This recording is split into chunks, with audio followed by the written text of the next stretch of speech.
Hi, Kellen. I am Gladys DeClouet. I am the author of the newly released book, A Layered Life, Breaking Barriers as a Trailblazing Black Woman in Corporate America.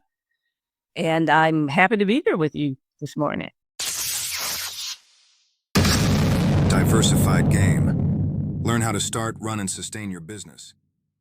Hey, it's Kellen, and today on Diversified Game, yes, I got an author for you, and the book is available, Amazon, Barnes & Nobles. Please go ask your library to get a copy as well. Let's get those library sales up. They buy millions of books. But Miss Gladys is going to give us the game and tell us about her journey on how she was the first female engineer in offshore oil and gas. She just happens to be Black. She's also worked for Jack in the Box, Burger King, and probably a slew of others she's consulted for. So, Miss Gladys, welcome to the show. How are you doing? Oh, I'm doing great today. How about you? Blessed by the best always. And if we could get into, the thing that the publicists, when they say the first, I'd love to know in the climate that we're in for that 14-year-old that's listening, maybe even the 44-year-old, to get the position in offshore oil and gas as a double minority. Was it school? Was it connections? Because people don't know if they should even be going to school at this point with what AI is doing in the market. Okay. First, I think I probably should give some perspective of the environment and the world that I was in. I actually was born and grew up in the desegregated South, still during desegregation. So, I'm a late 50s born person. And so and I came from an environment, I said, you still had desegregation in America. It was before women's rights movements. I came from a background that, to put it nicely, say resources were scarce. And I was in a big family. And it was a situation for me where I knew if I wanted to go to college, and I definitely did want to go to college, that, I was going to have to earn my way there. So I started out being motivated as a very young student, still in school, from elementary through high school, motivated to achieve academically and earn an academic scholarship to college, which is how I paid for my education. And being a very good student, I was always extremely good in math and sciences and, all of the college prep type courses. So when it was the time during graduation from high school, I was class valedictorian. So my principals, the guidance counselors, everyone was very interested in trying to help give me guidance on what I should do for a career and that type of thing. And so that was, to be honest, that was the general consensus around me from the people I trusted, again, being counselors and teachers and, principal. And they felt that engineering was the field that I should go into, given I had the aptitude to be an engineer. And, and most people don't. And it was a high demand, pay is great. And so that was kind of the guidance that I was given. And I was perfectly fine with that because, like I said, I was good at that type stuff. So I went off to college at Tuskegee University, and majored in mechanical engineering. But also during that time, it was, so now this is 70s, this is the mid 70s. And this country was in the world was in a major oil boom. And the oil industry needed engineers, pretty desperately. And so they were seeking them out, they were paying them well, and it attracted me.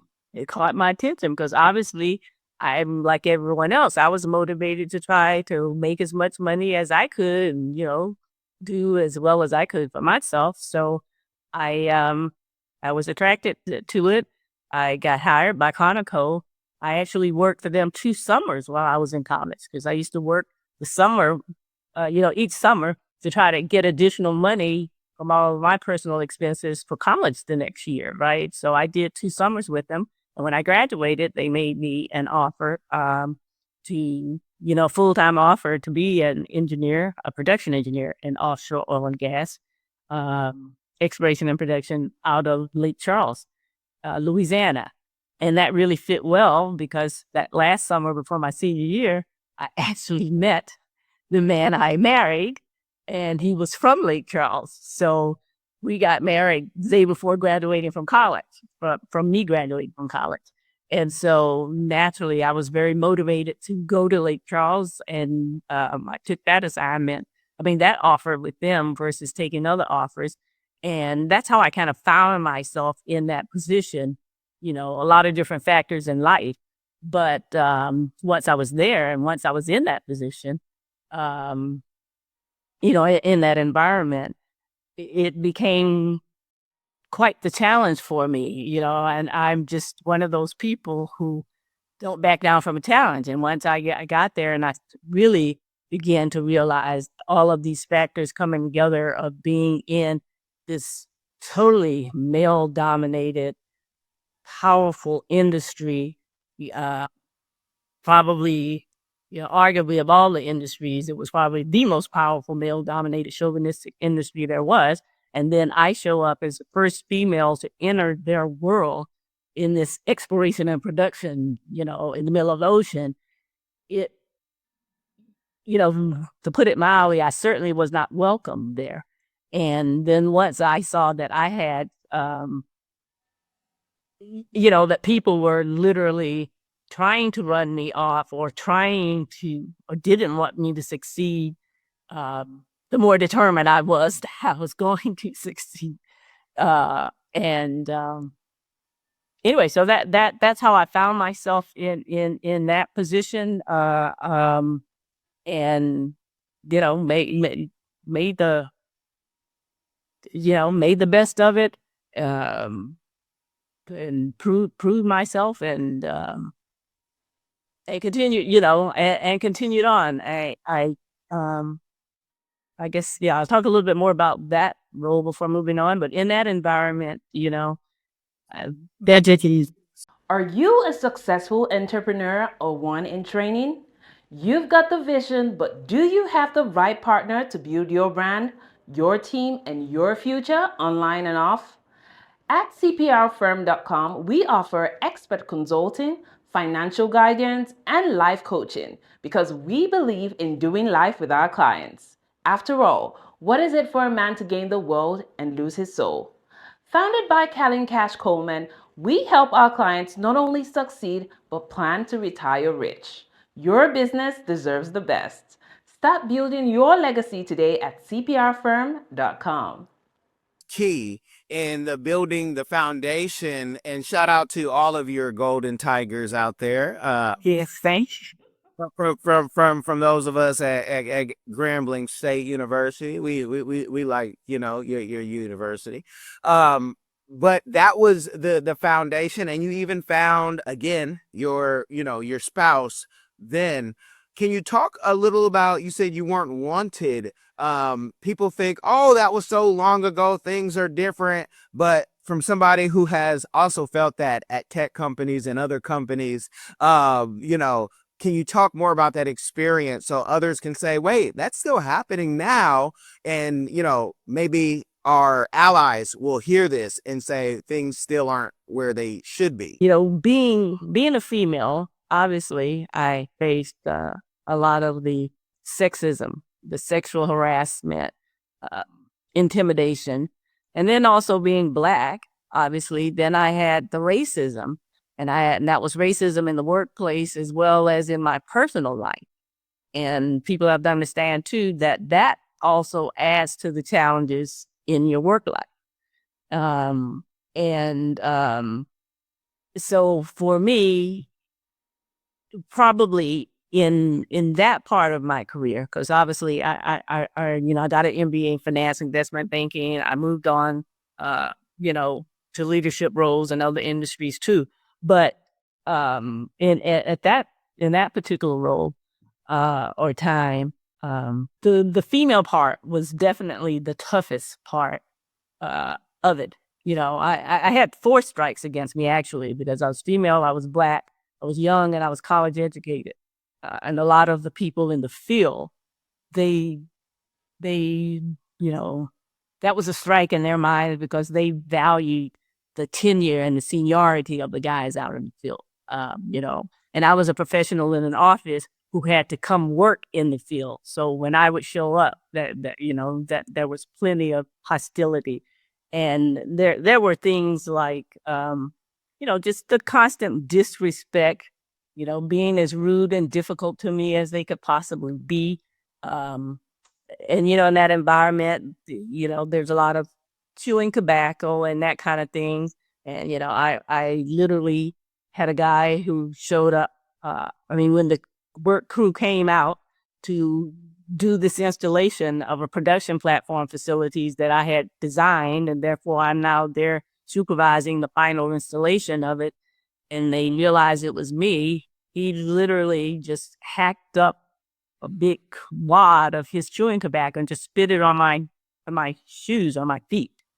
And they would say things to me like, get your tight behind off the rig, saying it nicely, or you should be home barefoot and pregnant. And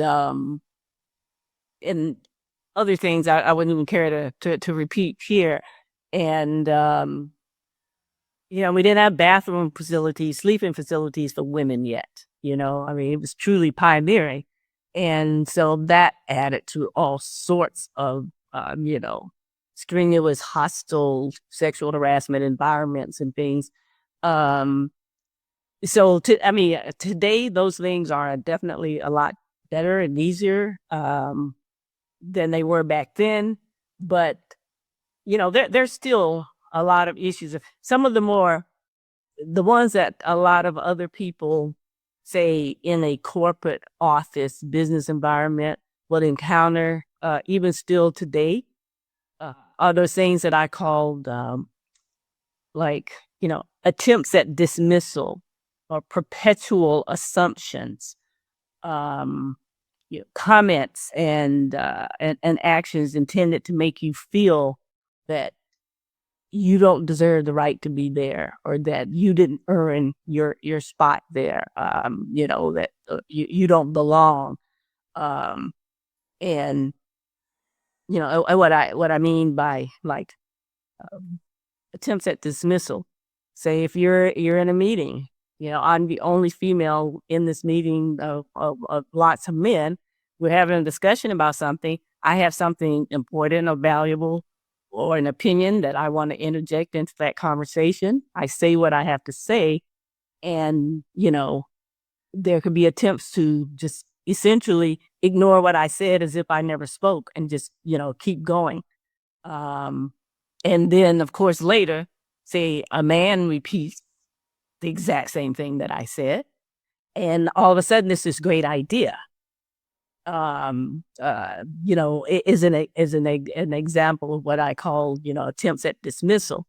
And of course, you have to stand firm and get yourself heard. You have to, repeat yourself sometimes and say, in case you didn't hear, what I said was, or whatever, and get yourself back in the conversation. Or, perpetual assumptions, I felt was always the case. And I know this still happens today, is people assume, with their own biases in their own mind, they assume they know what you're capable of doing or not capable of doing. And you may make the assumption, and with me, it was always, they make the assumption that, I wasn't capable of doing a particular thing. Every time there was something new, or it's a big project, or it's challenging, or it's whatever, that I wasn't capable of doing it until I proved that I was. And then it's like, oh, okay, we're on board. But it was just, but it wasn't that way with my male counterparts. The assumption always was that they were capable. And it wasn't until they proved they weren't that then, okay, they're not really. You know what I mean? So we're starting from two different positions. One is assuming you are capable. The other one, they're starting assuming you aren't, um, uh, is part of what I refer to as those perpetual assumptions. And, you know, and again, those comments being made to make you feel like you don't, you didn't earn your right there, or that you don't belong. And those things can come in all kinds of small, slighted ways, or in bigger ways. Um, and again, it was,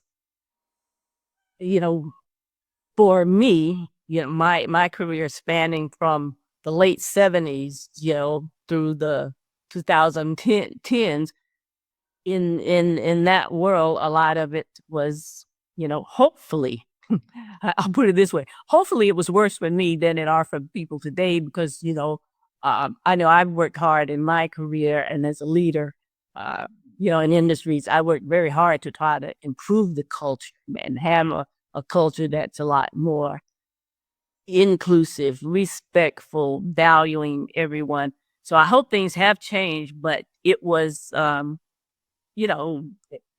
those times, it was still a difficult challenge where people would want, would try to slide in a meeting or in a conversation something to, like if I walked in the room, it would, there could always be some jerk in there who wants to say something like, oh, I guess I guess we need an affirmative action person here today, or something, and again, the intent in there was just to make me feel bad, to make me feel like I didn't belong, or make me feel paranoid about what I'm bringing to the table, or whatever, in that situation.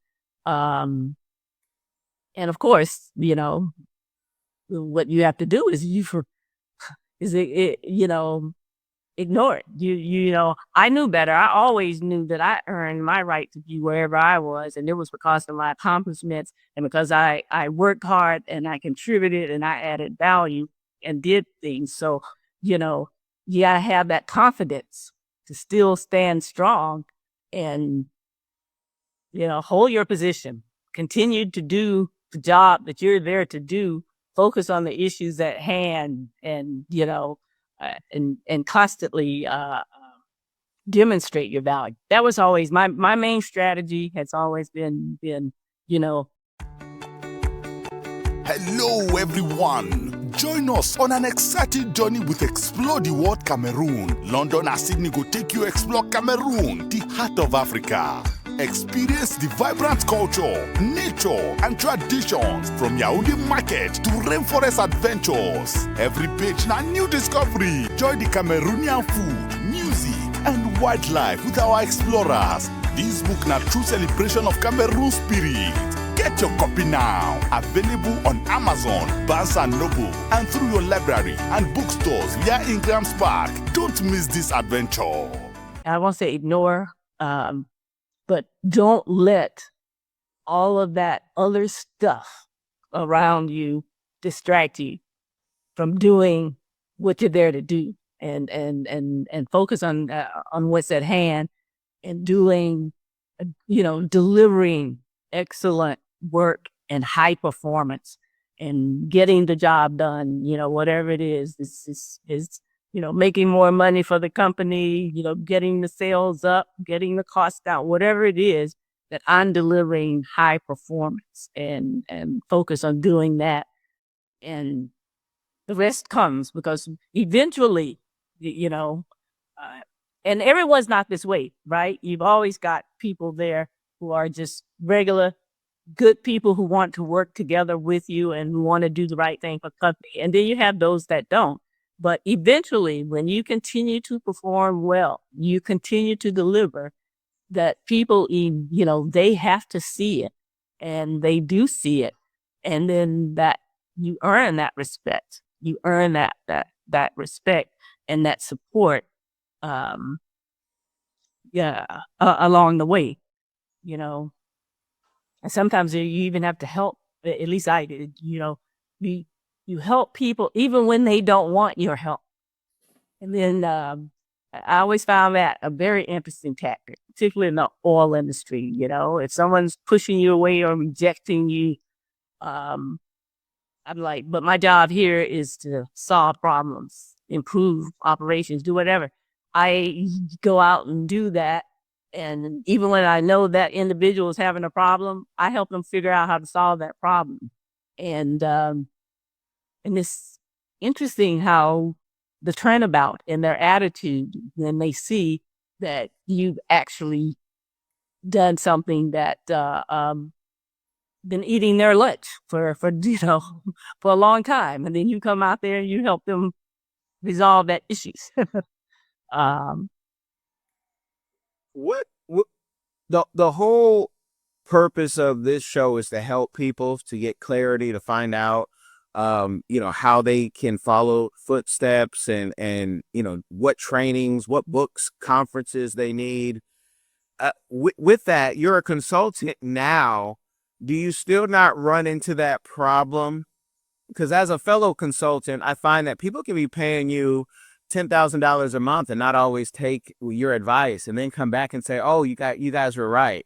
Do you find that you still have that issue? And also talk about how mentorship had helped with your journey and what you learned as well, because you got so many things that you're probably still dealing with people doubting that, "Oh, you don't know, and we know," even though we're paying. you kind of said a lot there, and so I'm going to which one of those bikes to tackle first. We can tap into the first one. As a consultant, do you find that you still get into that issue of people not being able to follow through with your plan, even though they're paying you? And then we can go to the mentorship, part, whichever one you want. Usually, I guess I've not had a lot of the people not following the advice which they sought out.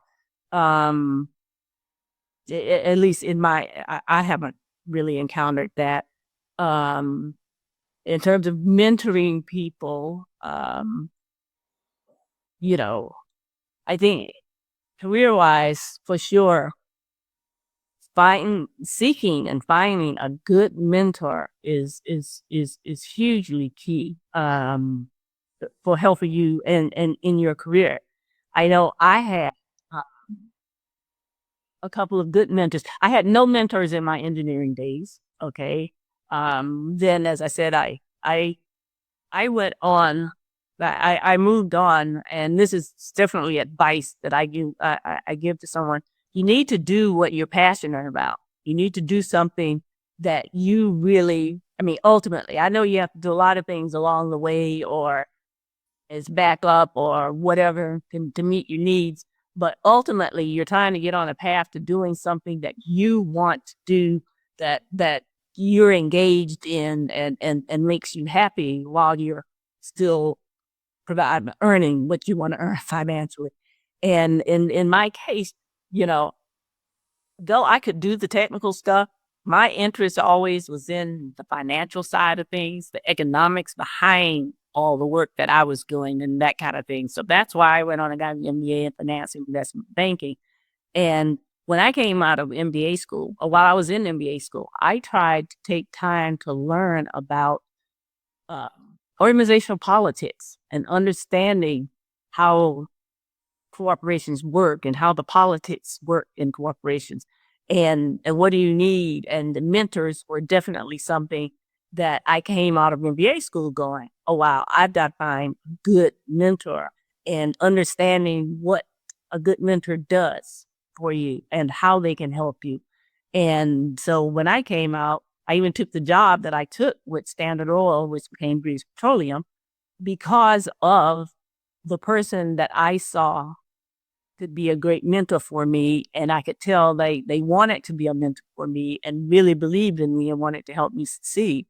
And which they definitely did immensely. And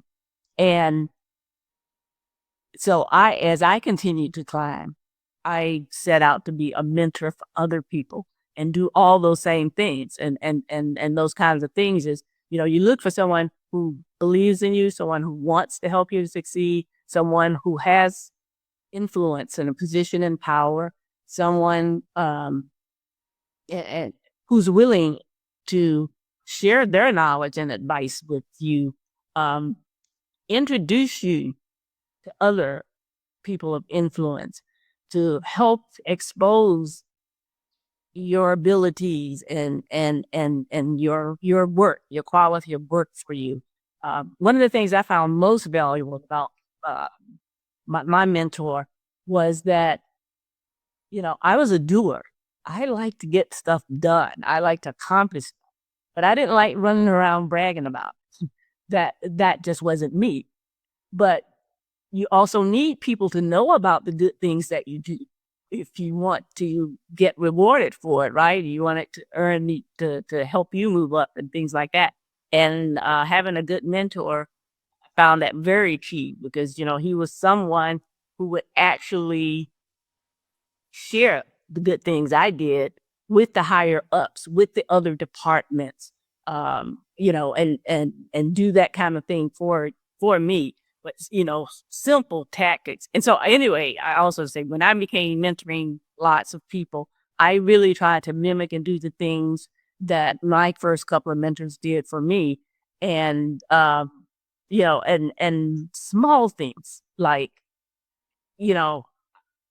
I may have worked on a project, and this is, again, early on in my business career, I was a crude oil trading analyst. And I may have worked on something and wrote up this paper or whatever for the boss. And he would take that and to say, oh, what an excellent, what a great job you did here, or look at how much money that saved the company, or, just something very good about it. And then he would copy his boss and his boss, or then copy the heads of a couple of other departments. Something that simple, can help you a long way. Coach me on how to network, coach me on going to who to go to lunch with, and go to lunch with somebody different every single day, and how to pick some of those people, and things like that. When I'm thinking about quandaries at work and different political things I need to maneuver, or people I need to maneuver around, I would bounce my ideas off my mentor. So I think people should definitely, try to find the right mentor, the good mentor, and also be careful of your mentor. You don't want to attach yourself to the wrong person, as we all know too. Sometimes, as the mentor goes, so does the mentee. So you got to be careful of who you attach yourself to as well. You've tried it your way and you're still in debt, or maybe you're doing okay, but want to invest smarter and grow faster? MillionaireX.ai gives you step-by-step strategies to ditch debt or stack wealth. Stop dreaming, start planning. Visit MillionaireX.ai today. I want you to be the next millionaire next door. That's about much as I really probably need to say on the mentorship part of things. With learning, and everybody has at least one book in them. Some people have series. What inspired the book? It sounds like almost this was like a give back. And I ask everybody what their community give back is. Is this your community give back, to the community right now, in this book, and what inspired that book? Yes, it definitely is an attempt at that. First, I'll just give like the 20-second clip of what the book is about. I mean, look, it is a memoir, but it really, A Layered Life is it's an inspirational story of resilience and courage and leadership and faith. And, and it recounts my journey, like I said, from the desegregated South, becoming that first female engineer. But then it continues to follow my journey throughout, and as I climbed into leadership in both the oil industry and in the restaurant industry, and culminated with me being working for Burger King, the global executive team running North America operations for Burger King. And what I think what adds real value to the book is that it's really an extraordinary journey through the complexities of race, gender, ambition, and personal loss. And, but it's not a story just about hardships. It also highlights, joy, self-belief, and an unwavering commitment to help other people succeed. And it makes, for the reader, it makes you reflect upon your own life, your own values, and your impact on the world around you. And I wrote the book with the hopes that by telling my personal story, that I could, inspire and empower future leaders and all people, especially those who may feel unseen or underestimated. And I wanted to allow as many people as possible to benefit from my lifetime of lessons learned and hardships endured and joys experienced. Because like I said, I tried to touch a lot of people as a mentor, but a book hopefully can reach a lot more people and let a lot more people benefit from it. And two other things. And one, I wanted girls, women, and anybody who, dares to break new ground to know someone who traveled the path before them and know how she dealt with those challenges and sacrifices that it's going to take. And I talk about all of that stuff in deep personal detail in my book. And lastly, I wanted to spark some meaningful conversation around resilience, inclusive leadership, the value of diversity, and that mental and physical well-being and life balance, which also is a big factor if you are, truly trying to climb that corporate and career ladder or business ladder and manage all the demands that puts upon you in your life, along with your personal and your career life. So that was why I wrote the book. And in reading it, I guess I hope people walk away from it taking away at least four points from that book, and from my life experience. And I'll say those now. And that is one, that you should live and win with integrity. There's so much opportunity out there, and particularly in today's world, people see such bad examples of dishonesty and unethical behavior or whatever. But you live and win with integrity. You can do that. You can succeed that way. And that life is layered. That's why I named the book A Layered Life. Life is layered, but use each of your challenges as stepping stones to growth and purpose and legacy, as opposed to viewing them as obstacles. And thirdly, leadership should be inclusive and inspirational. And the last thing is just understanding too that, being a Black female pioneer was much bigger than just my individual success. It really, it opened the door for all the many who would follow behind, and continue to raise that platform for them to go even further and achieve much higher successes than myself. So as I said, so I hope those are takeaways that they get, in reading the book, but also that they enjoy the journey of the book and just the complexities of those inseparabilities of personal and professional life, and the layers that we experience in life. It's not all good and it's not all bad, and it's very complex, and we have to learn how to how to manage them, how to face it, and how to, be resilient and continue to move forward with our faith.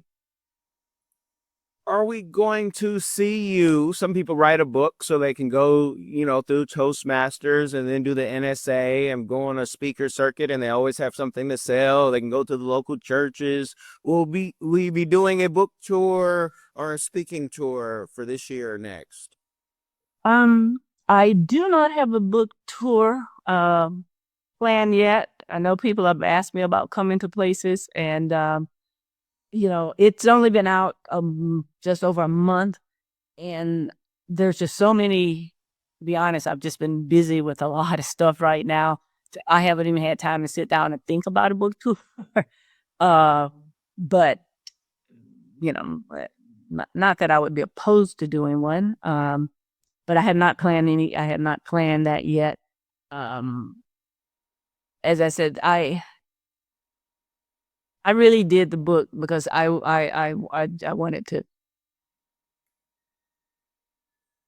to share and hopefully help a lot of other people with their journeys. And but yeah, as far as speaking and and coaching people individually and that type of a thing, I certainly do intend to try to continue to do speaking and coaching of people. But no, I don't think you're gonna see me selling things and that stuff. It's to be perfectly honest, I'm like, at this point in my life, I'm not looking for another full-time job. I still want to continue to help and contribute and help people enhance their careers and lives. But I'm also not looking to go back to a full-time career.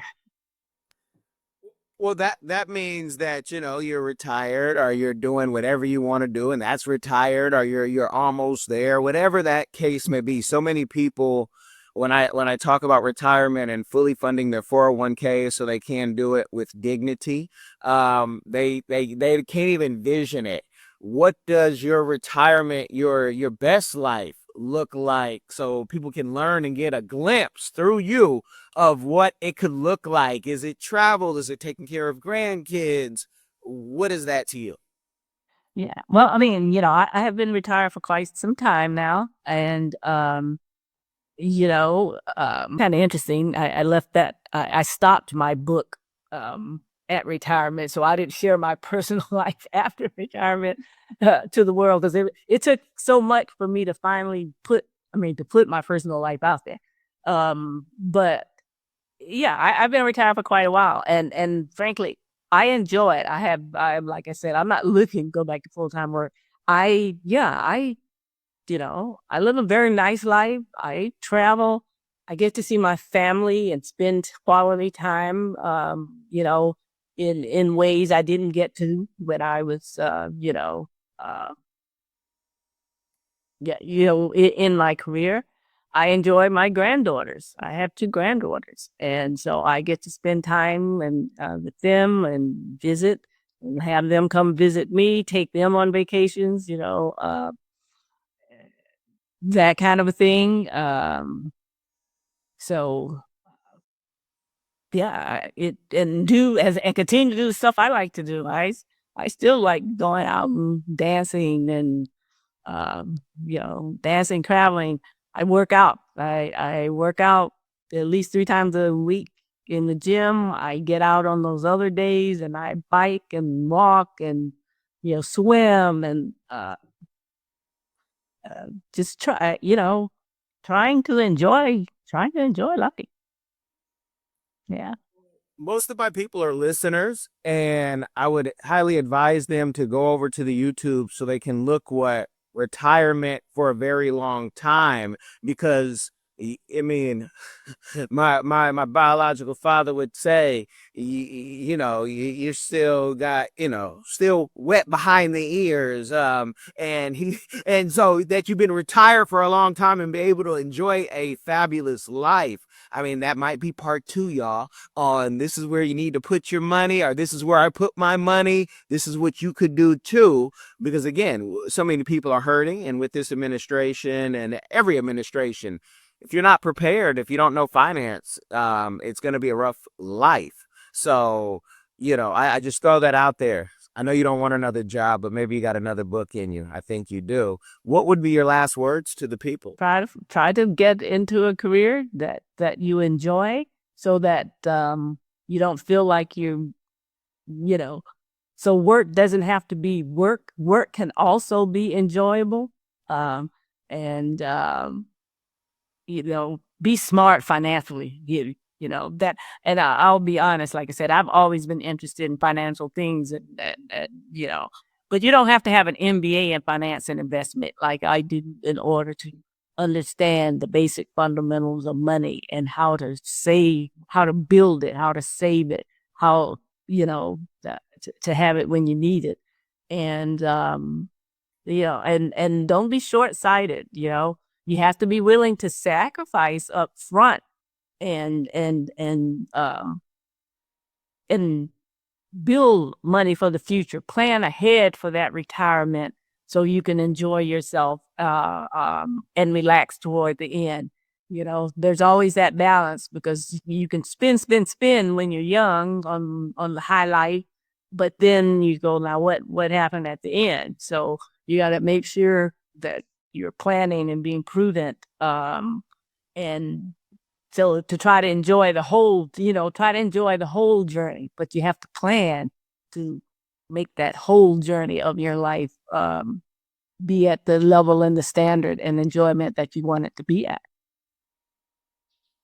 Well, I love it. I love it. And I love that you guys stuck to the end. Please, if you can, look in the description so you can get that quick link to the book.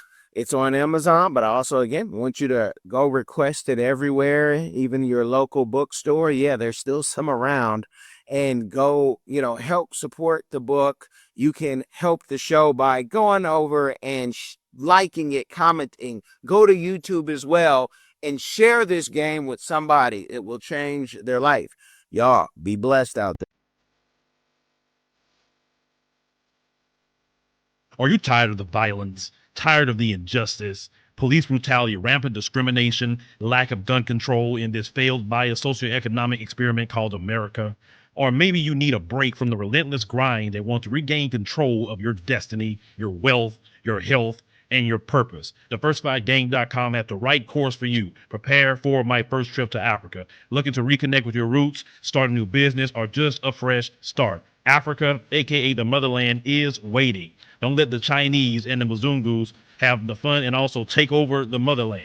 From Cairo to Mombasa, from Dakar to Cape Town, Africa has something for everyone, from business opportunities to the most amazing people, safety, leisure, and landscapes. The opportunities abound. It is time for the diaspora to reconnect with their roots. Time to reconnect with the birthplace of humanity. Africa is the last frontier. Get your head in the game and reclaim your legacy. The writing is on the wall. Babylon is falling. Give up the stress, grind, and violence inflicted on our people on this continent, and prepare for a journey of restoration enjoyed by connecting with the land of your ancestors. Check out our new course and kick off your adventure at diversifiedgame.com.